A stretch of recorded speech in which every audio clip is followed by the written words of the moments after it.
Alright, so we are back for another Dokkan battle video, and in today's video we are going to be looking at the EZA for the LR Androids 16, 17, and 18, because of course they did just drop on JP Dokkan, and they're pretty good overall. I would say just as a unit, they're pretty useful. They've got dodge built in, they've got support as well, they get attack and defense on super, and then they've got the exchange into Android 16, and unfortunately there's no crazy guard damage reduction. They do have dodge, but it's only a medium chance, so it's not crazy with their dodge, but there is still utility with them. Like I said, they are a support unit, and then also, they have some pretty high potential with a lot of stats built into their kit. They get a lot of stats on super as well, and I think you can get up to like a 50% chance to dodge with them. So there definitely is scenarios where they're gonna look impressive, but I think as far as what they really needed for their teams, they probably could have been a little bit better. I mean, what are they on? I know Target Goku, yeah, Siblings Bond, Android Cell Saga. I think if these guys would have been really crazy, I'm talking guard or something like that, maybe if you had a full Android/Cell Saga category team or something, then they'd be really crazy. But unfortunately, they're just kind of good. At least that's what I'm getting from their kit. But we'll see in this video. Maybe I'm completely wrong. They might be the best EZA in the game or something like that. But we'll see here. We got a pretty good team for them. We are running them on the Dokkan Fest Android 17 and 18's team. I don't think they support them. I forget what the Dokkan Fest Androids actual support is. I think it's just for tournament participants, but let me double check on that really quick. Yeah, it is just for tournament participants. Okay, so they're not going to be supporting the LR Androids, but we still got a lot of good support units on here. We got the TOA, we got the MVP 17, and then we got the free-to-play 17 as well from the Tournament of Power. So still, a good team. And also, I mean, they're a support unit as well, so they're kind of making everyone look better. So it's just kind of a whole thing with that. But one thing you're going to want to keep in mind with the LR Androids, their teams really aren't the best. If we're running an Androids team, especially on Global without the Dokkan Fest 17 and 18, you're really not going to be able to get away with much here. I mean, there's good options. Like I mentioned, we've got MVP 17. We've got, I don't know, what are some good Androids units? I guess the Gammas, they could be pretty good, or they are really good. But other than those very few options, Androids isn't really the best category right now, so unless we get an EZA for, the Android 13, unless we get maybe some new Androids units up and coming, which I think is definitely possible, especially if Anniversary is superhero themed. Of course, we can get a new Gamma, or a new LR Gamma 2, I think, or maybe it'd be LR Gamma 1 and 2 that have the standby into the core breaker, because of course, we still need Gamma 2 sacrifice and all that in the game. And then also, potentially a Cell Max or something is, what we need, so I definitely think Androids could be good very soon, but as it stands, it's not really that great. And then Siblings Bond, not really a good team for him either, because you're mainly running them next to Androids units, so it's really the same case with what I just said with Androids. Target Goku, I mean, I don't know, you guys tell me, do you think this is a good category? I guess there's one or two good options. You've got the World Tournament Piccolo, Golden Frieza. I mean, if you really want to argue, EZA Cooler is good. I mean, he has to stack up, so you got to be careful with him for the first couple turns, but, he's still good. And then, who else, It's just not really great teams. So I definitely think they're not in an amazing spot right now, but in the future, I could see them becoming very good. So enough about why they're not good. Let's start talking about why they are good. So right here, I think they're at 300k defense. Pretty good. We do have a lot of support from the MVP 17, but still pretty good rotation. We're only missing a couple links here, so Soul versus Soul and Legendary Power, which I'm pretty sure that's only just a little bit of attack. Well, okay, and some defense with Soul versus Soul, but not that much. So we're only missing 30% attack and then 5% defense here. So still a very good rotation for him. And we can see what their attack stats looking like here, and then we'll go over their kit. So we dodged both of the first attacks. I mean, that's a good look, dodging both the attacks in slot 1. And then damn near a 12 million attack stat. Alright, pretty good considering we've got the additional as well incoming. I mean, yeah, they can look impressive offensively. That's actually really crazy because I don't think MVP 17 is supporting for attack at all right here. I got to double check on that because if he's not, that's crazy actually. Almost 12 million is really good because I'm pretty sure he just supports for key and then defense, right? He gets 3 key and then 60% defense. Yeah, there's no attack right there, so alright, Androids are doing some really good damage. I'll give them that. Their defense right there wasn't insane. I mean, start of turn 300k wasn't horrible once you consider everything else going on with them. But you know, if they got supered first thing and they didn't dodge, they would have got obliterated. But to their credit, they dodged both the attacks in slot 1, and they definitely had some other stuff going on, which we'll go over now. So they start off with getting 30% attack and defense on both 12 and 18 key. They also lower attack, but we don't really care about that. It's only really getting super batteroed. And then they get 3 key, and then 178% attack and defense start of turn. They get an additional 78% attack and defense on super. So I guess that's pretty good. You got to keep that in mind. They get the 30% to stats on their 12 and 18 key super attack. And then also, you get the 78% to stats on super from your passive. So if they were at 300k defense, then that means, what, after they were done supering, they were around, like, I think 700k-ish, 700, 800k-ish defense, which is pretty good, and they're still going to be at that number here. That's not insane. Of course, we'd like them to be closer to 1 million, if not over 1 million, with then also, you know, dodge, damage reduction, guard, but that's still not bad by any means, and if you get the double super off with them, which we got on the previous turn, I guess technically you would be approaching 1 million defense. So, again, good potential with them after they super, but I don't know, I wish they were, like, I don't want to say a slot 1 option, but yeah, I kind of wish they were a slot 1 option, because I feel like a lot of releases, as of just the past couple months, have just been slot 2 and 3 options. Like, we really need some better slot 1 options, because, I don't know, especially for extreme class, it's really rough for these slot 1 units. I mean, there's a couple good ones. I guess the Fuse Zamasu, he can be pretty good in slot 1, because I know he's got that 80% damage reduction for the first turn, and then it does drop off, but still, he's got a good amount of damage reduction in slot 1. I mean, Golden Frieza is pretty good for slot 1 for the first couple turns, but then once he loses that damage reduction, he's definitely not the best slot 1 option. I mean, who else do we have? Like, well, World Tournament Piccolo is not really good for slot 1 because he gets so much stats on super, and he has to build up as well. So then for the first couple turns, yeah, you can't even think of putting him in slot 1. And that's pretty much it. Like, I might be, you know, missing out on a couple units here and there. Sorry, I forgot the word there. But there's still not that many good slot 1 options for extreme class. So I think that's something Dokkan really has to work on. I mean, it just goes to show you, like, these extreme class units cannot be fumbles. Because, look, I get it. If you don't want to release that many extreme class units because they're not going to make you that much money, that's fine. I mean, truly, I'm perfectly fine with more Sans. It's the stuff that gets me hyped anyway. But when you do release these extreme class units, you have to make them really good. That's the only real way you can balance out super and extreme class, because then when you don't release extreme class units, you know, as often, and then when you do release them, you just make them heavily restricted, not good enough, kind of mid, or even just barely kind of good. I don't know. For me, personally, I just don't really like that. I wish they would have just make them really good, or give us some good extreme class units instead of just one good extreme class unit every year. Because, I mean, so far, I mean, maybe one is a bit of a, you know, simplification. We've gotten a couple good extreme class units, but, I mean, what, like World Tournament Piccolo, we got Fuse Zamasu, the LR one, but he still has his issues. And then, like, dude, that's pretty much it. Like, that's the only really good extreme class unit I could think of. I mean, there's a couple good ones here and there, but they're only good once you get the restrictions off. And the restrictions really suck. So, you know, kind of means they suck. I mean, I hate to say it, but a unit like, I don't know, like Omega Shenron. Like, he's good, but only on the GT Bosses team. Are you really saying he's good off that team? No, because then he loses what makes him good. So that's why Extreme Class is just in such a weird spot right now. But anyway, sorry, went off on a complete tangent right there. To finish going over his kit, he also gets a medium chance of evading enemies' attack just for free. So that's why we did dodge a couple times in the video, because even in slot 1, still has that medium chance to dodge. Almost 12 million again, by the way. Actually, really good. I mean, I'll admit, their attack stats, just like off the bat, really impressive. Turn 1, 12 million. And then here again, another 12 million attack stat. We didn't get the additional, but whatever, man. Still impressive, 12 million on its own. And then also, this guy does have an additional 3 key and then 20% chance of evading enemies' attack, including super, when HP is 66% or more. So, okay, that's the condition behind it. I didn't know for sure, so I didn't want to say anything. But if you're above 66% HP, then you get a 50% chance to dodge. So a 50% chance to dodge with almost 1 million defense is definitely good. But just keep in mind, to get 1 million defense, you have to get like a couple supers, which this guy does not have built in, at least right now. And then also, that's only in slot 2 and 3, or after you super.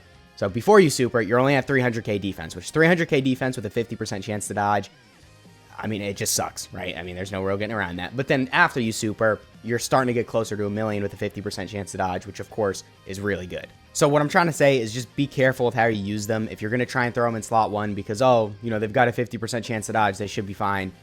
You could get away with it if you're lucky with dodge, but I'm just saying, you better hope you dodge. Because if you do not get any dodge off, or if you like miss a couple of dodges like before they super, they're going to get crushed. Or even after they super, if you get super attacked, they're going to take a lot of damage. Or even normals, if they've got type disadvantage, or maybe even type neutral from a really difficult event, I think can still crush them. So be very careful with how you use them.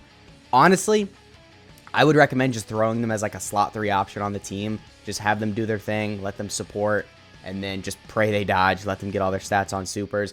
AoEs are going to mess them up, but is what it is, I guess. Like I said, we just need better slot 1 options in the game right now, especially for extreme class, so then we don't have to rely on them getting a super attack or anything like that. So we could put them in slot 1 and just be perfectly content with them. But unfortunately, they're not that type of unit. But I mean, if you are above 66% HP, again, you get that 50% chance to dodge, which is nice. You know, I don't want to discredit that at all. That's going to be very useful, again, if you get lucky with dodges as well. But just keep in mind, you are running that risk. I mean, it's a 50% chance to completely take no damage, but you still got that 50% chance to take, you know, just get one-shotted by the super, really. I mean, that's pretty much how it's going to go. So be very careful with using them. Like I said, just throwing them in slot 3 and just letting them do their thing, you know, floating on all the rotations, I think is the best way to use them, which is good. I mean, that's a nice way for them to design them, I guess, considering they are support. But when damn near every extreme class unit has that design where they're kind of good in slot 2 and 3 because, oh, they get defense on super or something like that, but AoEs still mess them up, it makes it difficult to run extreme class teams in these events that do AoEs, which is most difficult events.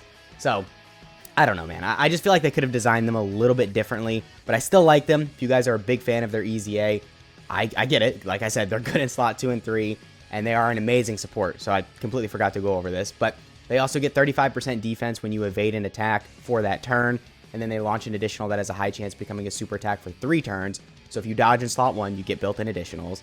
And then also they support Android category allies for 2 key, and then 50% the stats. So an amazing support. And if you get the dodge in slot 1, you'll get some extra defense, and then you'll get the additionals. But personally, I'm not risking it. I'm not throwing them in slot 1, because if they don't dodge, you're sitting here at 350k defense. And this is an unrealistic turn.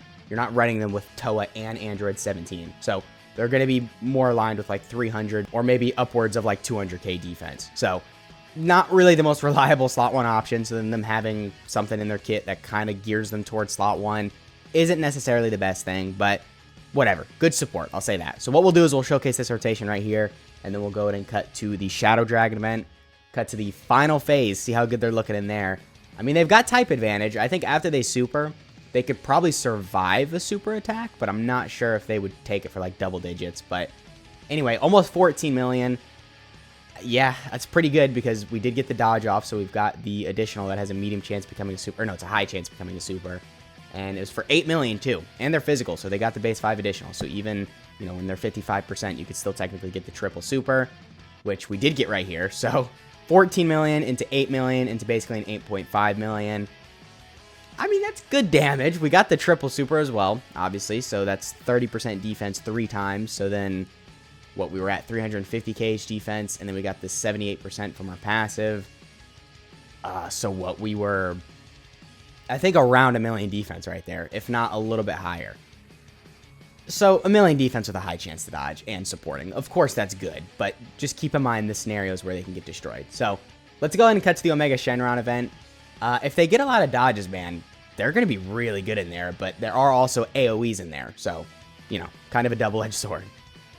Alright, so we're here fighting stage 8 of the Shadow Dragon event versus Omega, and we do have the exchange right here. So we got super turn 1. Took a lot of damage, so now we're under 66% HP, and of course we got the Android category allies on the team, so we can get the exchange into Android 16. Now Android 16, just from a brief look at his passive, looks really, really good. He gets like 240% the stats start of turn, he gets 160% the stats on super, he gets 50% the stats on the super attack effects, so his stats are going to be crazy, but keep in mind, most of his stats are on super, so he's still a slot 2 and 3 option. And in this event, of course, there are AoEs, so we'll see how that plays out. But I still think Android 16 is really crazy, so let's go ahead and play this animation.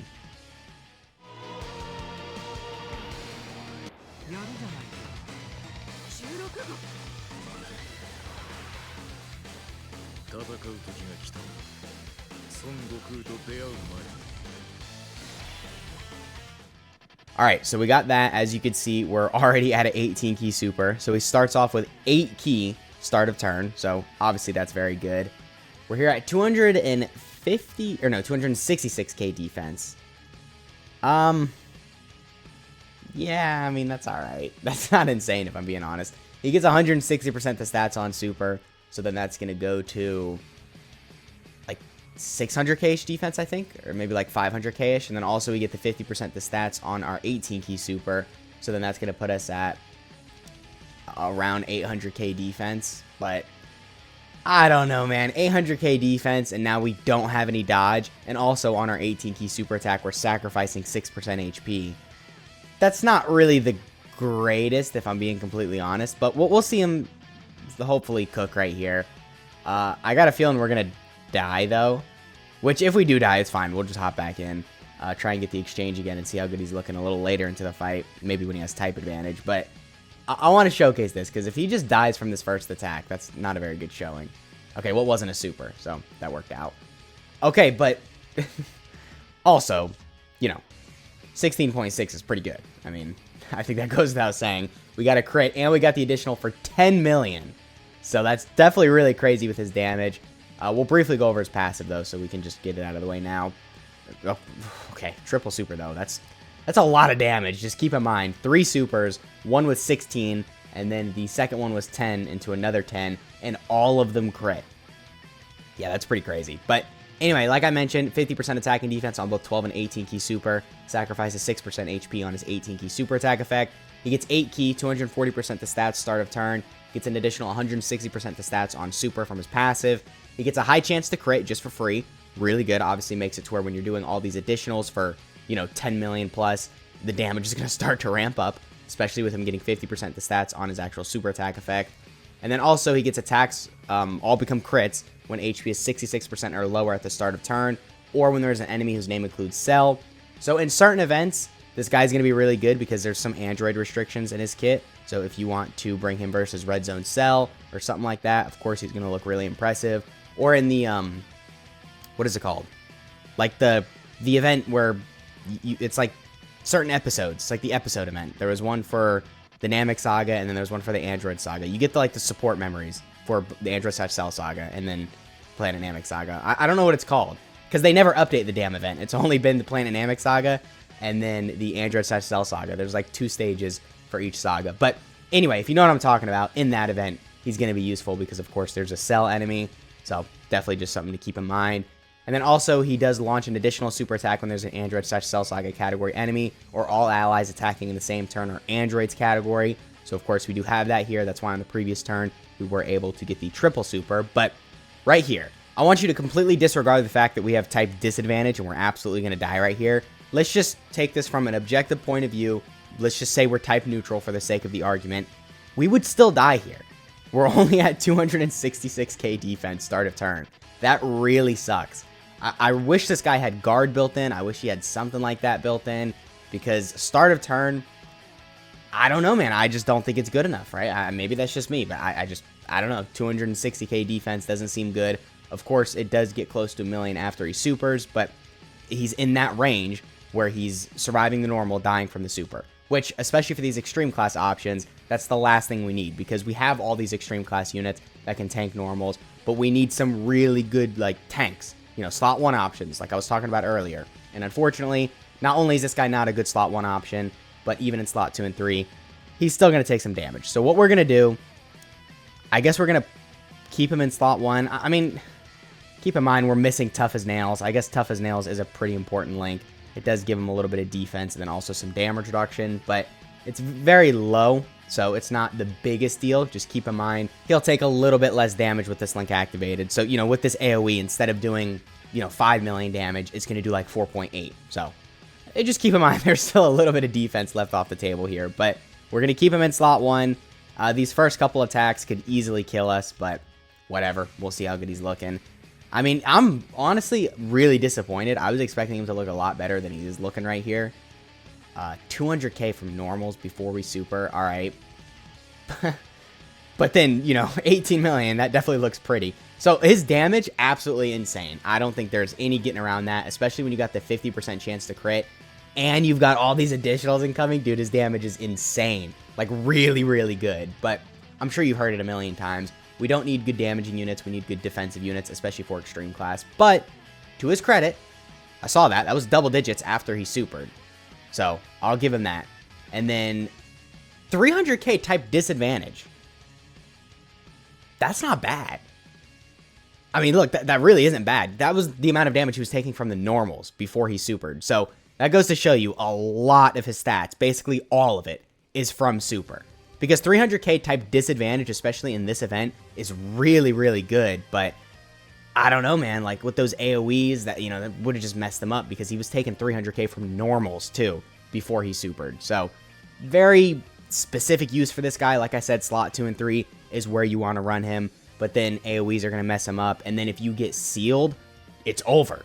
Because he gets the 160% the stats from his passive on super, not when attacking. So then you're missing all of these stats, not only from his super attack effect, but then from his passive, that you're just not going to get. So then his defensive stat is only going to be around like little under 300k, which on its own is not good enough. So I guess that's pretty much it with this guy. We got to see his potential. We saw him tank double digits type disadvantage, and we saw him tank 300k from his super, which if we had most of our HP, we would have survived that. So pretty impressive, but I don't know, man. Keep in mind, there are definitely scenarios where this guy can get destroyed. But overall, I think it was a really solid EZA. They didn't fumble him, so that's a good thing. Usually with these extreme class units, they're not even good. They're just a complete fumble. So I take this as an absolute W. I just hope Dokkan can maybe slowly improve their design with some of these extreme class units in time, especially because, like I've said, a million times, extreme class really needs the help. So overall, good unit. Let me know what you guys are thinking of him down in the comments, and let me know how you would have changed his design, or if you just think it's perfect as it is, and I'll catch y'all in the next one.